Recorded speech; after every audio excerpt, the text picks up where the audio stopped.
friends, welcome back to my channel, Palpable Pages. Today I wanted to talk about my top 5 favorite romance love stories. It's the month of February. Yesterday was Valentine's Day. I hope everybody had a wonderful Valentine's Day, got to do something special, got to spend it with somebody that they loved, even if your Valentine is your kiddos or your sister, your mom, or you have something special and romantic planned. I hope that you had something wonderful go on yesterday. Meanwhile, this being the month of February, I hope that we can talk about some love stories, and I'm going to give you my top 5 favorite love story romance books that I've ever read in my life, in case you guys are in the mood. So on my top 5 favorite list, my number 5 is going to be See Me by Nicholas Sparks, and of course I'm going to have a Nicholas Sparks book on there somewhere. I think I own every single one of his books except for his new one, Dreamland, that just came out. I plan on getting it, but I have a lot of books on my list I want to read that's on my shelf that I just got in. Just went to Barnes & Noble, got another book list stacked for me to work on, so it's on my list eventually, but I think I own every single one of his books, and this one is one of them that's on my favorite list just because it's a little bit different than most of his other books, being the fact that it involves a stalker in the story. So if anybody is watching the new season of You, season 4 just came out on Netflix, and if you're interested in those kind of stories, this might be up your alley. Not quite as in depth or as dark as You, but still it's pretty dark even for Nicholas Sparks. This story is about Colin Hancock and Maria. So Colin Hancock is someone who's from a pretty dark past. He has a rough upbringing, and he's trying to turn his life around after he goes through a lot with the police and getting in trouble nonstop. He's probably facing prison time if he gets in trouble again, so he really has to clean up his life, and it's at the point where he's forced to at this time in his life. He's trying to go to university, and this takes place in Wilmington, so another book that's near the coastal region, which is what he's known for. All of his books are around North Carolina usually, and I just love it because I like North Carolina and the beach, and in this book they go paddle boarding, which is amazing, which I've always wanted to do, and there's like ocean vibes. I love that. But so Colin, he's trying to walk a straight line. He's just trying to be good, not get involved in trouble, and definitely not getting involved with another person, a serious relationship, because he's not in a place where he can be the best version of himself for that his next relationship. So he's not even remotely looking for that. But while he's at university, he meets someone named Serena who's in some of his classes, and it just happens to be Serena's sister, Maria, that he ends up falling for unexpectedly and without meaning to. And Maria is someone that's the polar opposite of him because she grew up with a family of immigrants that came into this country, and so she's just trying to be her best self, feeling that her parents worked very hard to give her this life, so she's trying to enjoy the life that they gave her and live it to the max. But also I feel like it's just her personality. She's very OCD, she's a hardworking person, and she ends up becoming a lawyer. And so while she's a lawyer, she went to Duke Law School, and as a lawyer she's taken care of quite a few cases, and some of them kind of touched her on a personal level, so she needs to step away. And at this point in her life, she is stepping away from being a lawyer, and she's staying with her family just to take some time to herself to recover from some things that have happened to her that are kind of emotional. And that's when they kind of cross paths and meet each other. And it's also at the very worst time for her because there is a stalker that's stalking her. So this person stalking her is making her terrified to even walk out her front door. And at the same time, she has this man that she's falling for that she doesn't really know a lot about his past, his demons, the things that he's been through. And then there's this person at the same time that's making her afraid to go out her front door and make her live her life. And she's kind of caught in this weird limbo phase where she's stuck between falling in love and being afraid for her life. And there's a lot of action. The story gets very good, especially towards the end. I like the ending, and everything kind of wraps up nicely. So it's definitely one of Nicholas Sparks' better books. I believe it's one of my favorites just because it's got all the different things going on. But I can't wait to see this one turn into a movie. That would be a great movie. So my number 4 on this list is The Little Beach Street Bakery by Jenny Colgan. This book favorites just because it's got the small town vibes. It's more like a feel good, happy book, and I like it because it's also about a woman who's starting over and has to start from scratch and move to a new place where she knows nothing about, and she has no idea what she's going to do. And I like the whole kind of make your life over kind of vibes. It's about a girl named Polly. Polly is in a relationship with this guy named Chris. It's not exactly the best relationship. They're not like passionately in love with each other. They're more like together for like because it's convenient, I feel like. They live together in the city in Plymouth. They have a flat in Plymouth, which is in like the United Kingdom, and they end up at their business. They work together at like a tech online kind of company, and he is having to file bankruptcy. And after going through all these harsh struggles, they realize that it's not working. They have to figure out something else, another way to make money. So they just kind of casually say we're breaking up without saying we're breaking up. It's very awkward and weird. I feel like because Chris is kind of like, well, I don't know what you're gonna do, but I'm gonna go live with my family and start over. And he's just like, you know, good luck. It's awkward.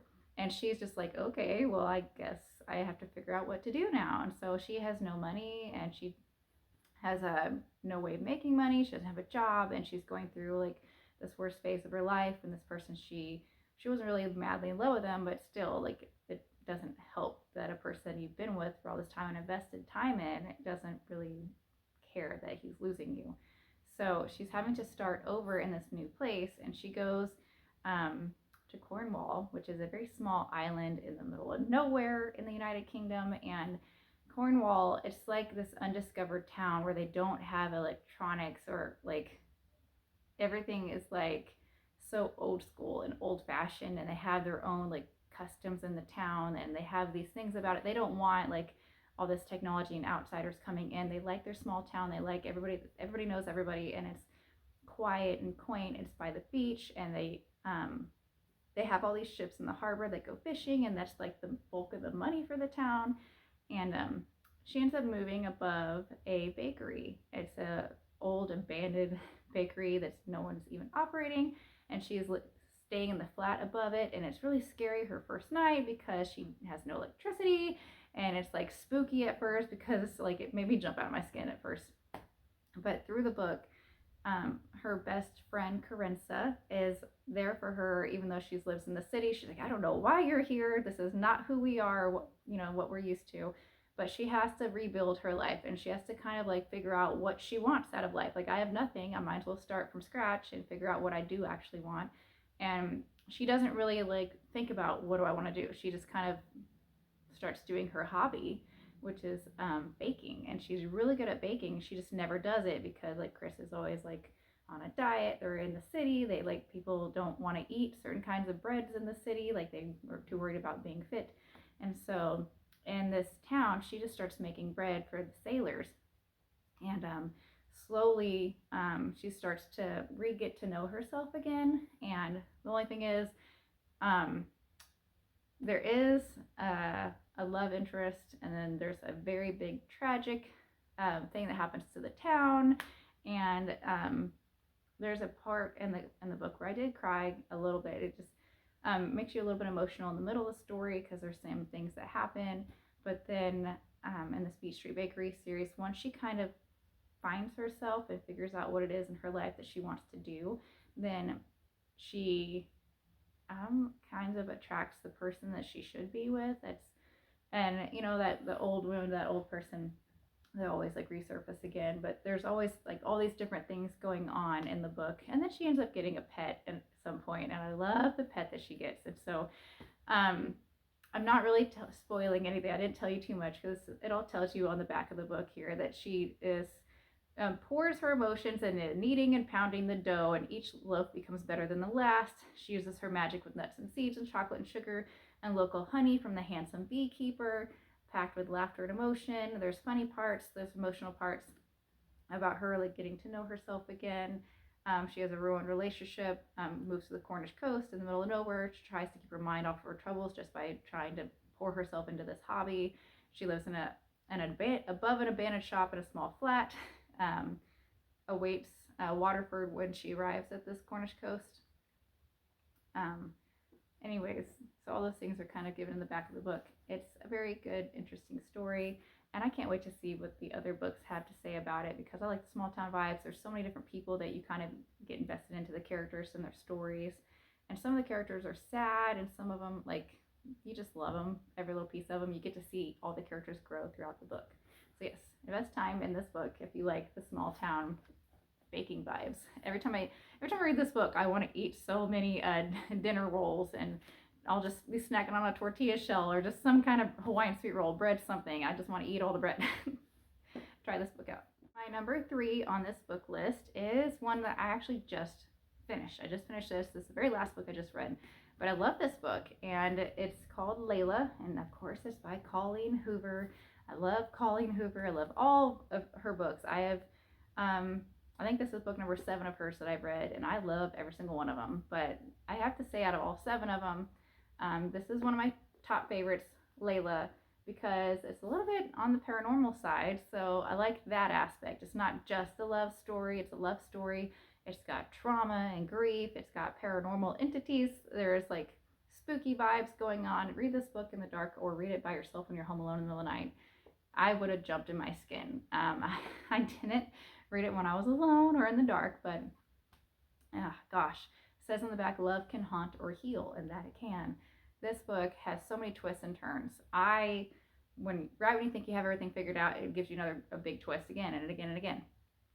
This book is about a guy named Leeds, and he quickly falls in love with a girl named Layla, and it just, even though he's dated multiple people, this is one of those connections where like from the get-go they can feel the connection and the chemistry they have together. It's like their souls are kind of on fire, and he knows right away that he loves Layla, and this is the person he wants to be with. And he's like in a band, and he's in a band he like barely cares about, but still he's in the band, and he ends up like not going to one of his shows just because he wants to spend more time with her and get to know her, and he blows them off for multiple shows, and then they're just attached to the hip from the get-go, and it's just not the person that they know. They've never seen him to act this way or be this way for a woman before, and they of course end up falling in love, and this big tragedy happens. And when this tragedy happens, it like makes you, he questions everything, because like he's having to take on so many different roles at this point in his life, when he wasn't expecting to fall in love, and he was just trying to kind of get his life together, just this single guy that travels around playing in a band here and there, just not really having any life goals. And all of a sudden he's having to be this very responsible person, taking on so many roles and take care of Layla. This big tragic event happens, and that's a very big twist. And then after you kind of adjust to his life after the tragic event, he readjusts his life, and then this other very unusual spooky thing happens to him, and all these different trippy things happen, and he's just like feeling like he's going crazy, and he's alone in this and doesn't know like where to turn or who to turn to. So he starts going into an online forum. In this online forum, like he's trying to talk to people through it and feel like, is this something, like I don't believe in these things, like what's happening, trying to get advice.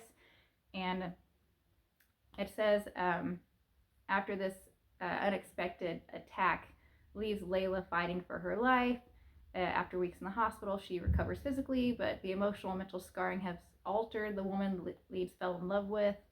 They're trying to put their relationship back on track. They met originally at a bed and breakfast where her sister got married in the very beginning of the book.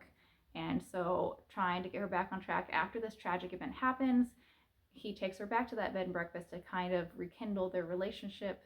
And once they arrive, Layla's behavior takes a very bizarre turn, just many inexplicable occurrences, and he's feeling distant from her, and so he starts connecting with another person, trying to figure out their relationship, while meanwhile all these different little spooky things are happening, and it's a whirlwind of things. And like I was shocked at the very end of the book. Like I love the ending.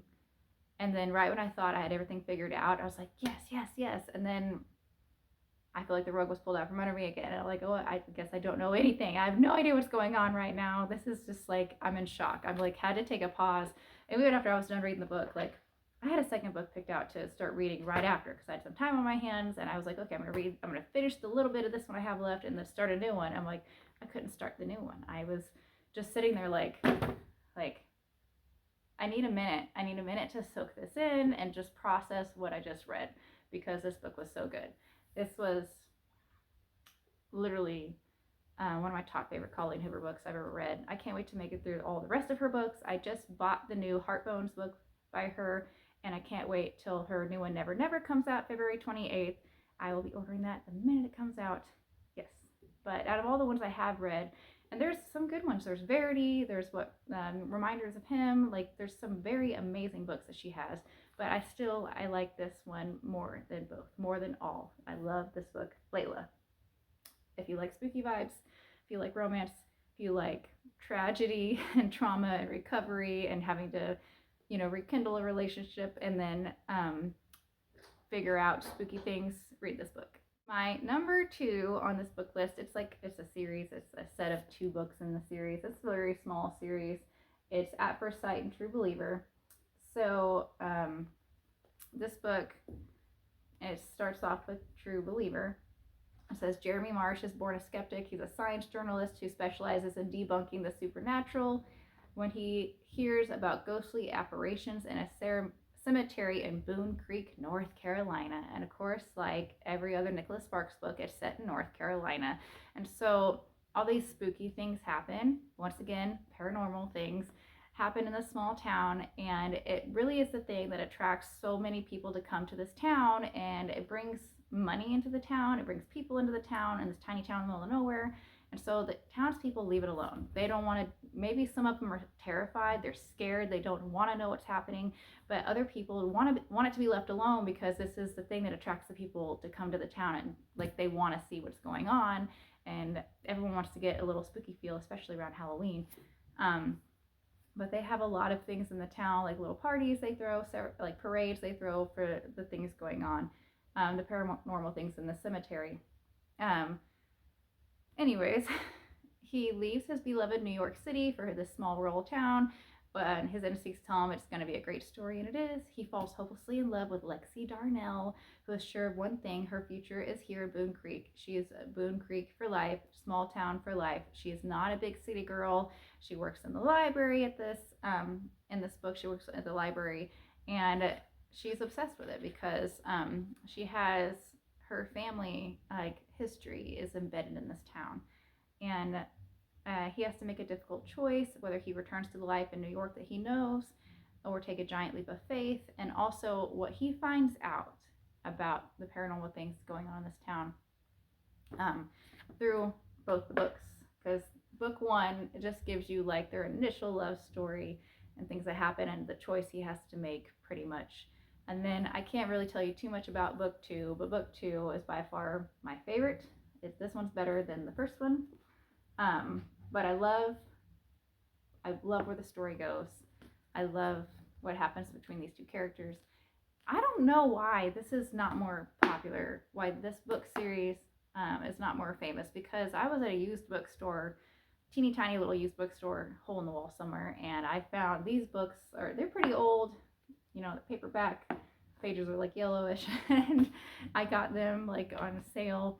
And these are books I've never heard of by Nicholas Sparks. And I'm like, why have more people not heard of these books? Because this is my favorite that he's ever written, ever, is At First Sight and True Believer. Not just because paranormal vibes, North Carolina small town vibes, but because it's a very good story. It's well written. And I get invested in the story and the lighthouses and all the cemetery outings they have to do and all the research he has to do to try to debunk what's going on. Meanwhile, he's kind of in this gray area, like, I don't want to start anything with this girl, Lexi, because I know I have to go back to New York. That's where my life is. But then she's, like, stuck in her way of small town vibes, and he's not even a person that even likes to be in relationships. So I like the storyline between those 2. I like the banter. I like Lexi. She's a strong, independent, strong-headed person, and she's smart. But also, I really enjoyed kind of uncovering the spooky cemetery story of the town and what really happens to Lexi, like why she is the way she is, what happens to her family that you don't know about. So, yes, this book says the emotion that can break your heart is sometimes the very one that heals it. He has to face all his doubts and fears, all mystery, and see where his life takes him on his journey through kind of debunking this mystery. Yes, best one. And my number one, my top favorite book I've ever read that's a romance, or period, ever read, period, that this is my favorite book, romance or not, is a book I've just done a video over recently, and it's called It Ends With Us by Colleen Hoover. And of course, if you guys have watched my previous video, I don't have to explain too much about this book, but it is my favorite. I said it in that video, it's my favorite, so even on the romance subject, it is still my favorite. I don't know why. I identify with many things, but I feel like, I don't know, it's just well written. And even for people that have never been through domestic violence or abuse or dated a narcissist before, if you've never had anything like that happen to you, you've never had to start over in the middle of your life and move to a new place, because she does, and have to figure out a new business because she hates her job, has to figure out a new job, and kind of rebuild her life from scratch. Even if you've never been through any of those things, there's people that still love this book that don't identify with any of those issues, because it's just so well written. The storyline's good, the banter between the characters, it's funny, it's emotional. I think there's scenes in that where it's just like, oh my gosh, and you feel giddy and nervous, and it brings all those emotions rise to the surface, because she makes you relate to the characters. You get invested in the characters so much. Colleen Hoover, she's amazing. But sometimes the one who loves you the most is the one who hurts you the most. Big line at the top, and that's so true in a lot of relationships. And this is about Lily Bloom. If you haven't read watched my other video, then I'll just give you a brief little glimpse. It's about a girl named Lily Bloom.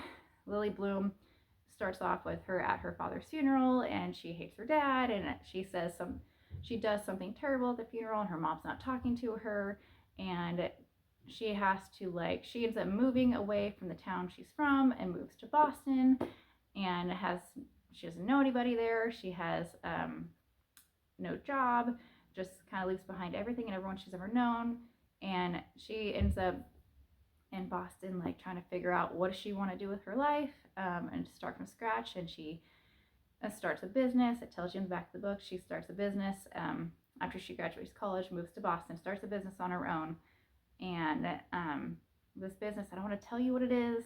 It's so good, and it's very creative, and it's her just following her hobby, which is what you should do. If you can get paid for doing what you love, that'd be the most phenomenal thing in the world. But a lot of people just don't have that one thing they love, because they don't experience enough things to figure out what they love. But she has one thing that she's just kind of always had a knack for, and so she just kind of works on her hobby in her meantime, and she progresses her favorite thing into her business. And it's a business that is so different from what everybody else has ever done, but it's also something I would love to go and explore. And if we had one of her businesses in my town, I would go there definitely, for sure. But yeah, she meets Ryle Kincaid, who's a neurosurgeon. He's very cocky. He's one of those guys that doesn't want to be tied down, doesn't want to have a relationship with anybody, and just Ryle is assertive, stubborn, he's arrogant, he's also sensitive and brilliant. He has a soft spot for Lily. They have this thing between the two of each other called naked truths, where she's like, okay, I accept that you are who you are, and she's like, I'm not a person that's for one night stands. I believe in relationships, and I don't want that to happen between us. And so, but they can be brutally honest with each other, and they call it their naked truths, where they can tell each other the most horrible things that they've ever dealt with. Because at this point, I feel like Lily just needs a friend, just wants someone to talk to that she can tell all these tragedies to. And just being friends, they build this connection that's so much deeper than a physical one. And they end up, having a relationship, and then they fall for each other, of course. And then he's a very toxic person, and there's a reason he doesn't want to be in a relationship. There's some trauma that happens to him when he was younger, and that trauma comes to the surface when they're in a relationship together. And then while dealing with the beginning of that trauma and things that they're going through, in their relationship, her ex from Maine, from her childhood, Atlas, shows up and kind of throws a wrench in the middle of everything, but also he ends up coming at like just the perfect time also. And gosh, there are very, very many things that happen, and it shows you through the book how the one that hurts you the most is like the person that's confusing her, playing games with her, that has her like spinning out and feeling like her whole life is falling apart. And at one point in the book, her lowest point ever, you can't just not cry at that point and read her story and what's happening to her, and how the best news that ever happened to her is also the worst thing that could ever happen to her in that moment. And it's just a very emotional book. I was laughing, I was crying, and there was like funny, giddy moments. I felt butterflies. I felt all the things that she felt, and then I felt scared, and I felt on edge at some point. So there was suspense. The book was good in all forms of the word good. That was the best book I've ever read. I feel like Colleen Hoover is just very good at developing her characters, and she's very good at making you feel emotionally tied to that person and making you feel what they feel in the moments that they're going through these terrible things. But yeah, it's an unforgettable tale of love that comes at the ultimate price.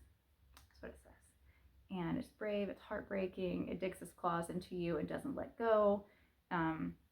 My favorite book ever. It's my favorite book for so many reasons. It's suspenseful.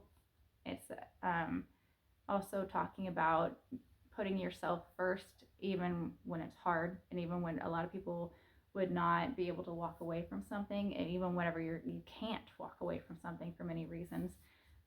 This shows how she did it, and it's just a good story for women in general, for anybody that's going through this kind of abuse, and it's good for kind of rediscovering yourself. And if you like this book, it also has the second book, It Starts With Us, and the second book is nowhere anything near like this first book, but it's a lot more dialed down, but still good. Like I reading the second book, It Starts With Us, very healing. But yes, those are my top 5 favorites. My number 5 is See Me by Nicholas Sparks. My number 4 is Little Beach Street Bakery by Jenny Colgan. My number 3 is Layla, Layla, Layla, Layla. Layla, I love this book. And my number 2, just because this has been my favorite for so long. I read this book probably like 5 years ago, 4 years ago, somewhere around there. I've loved these, and I still have yet to find a book series that I love as much as these, by Nicholas Sparks anyways. It's still close to my heart. I love like lighthouse vibes and all those things. And then my number 1, always be number 1, is It Ends With Us. I really don't know how anyone's going to write a book that's going to top this one. I like have a bunch of books that for the month of February, like love story books that I kind of want to get through. I just recently bought Book Lovers and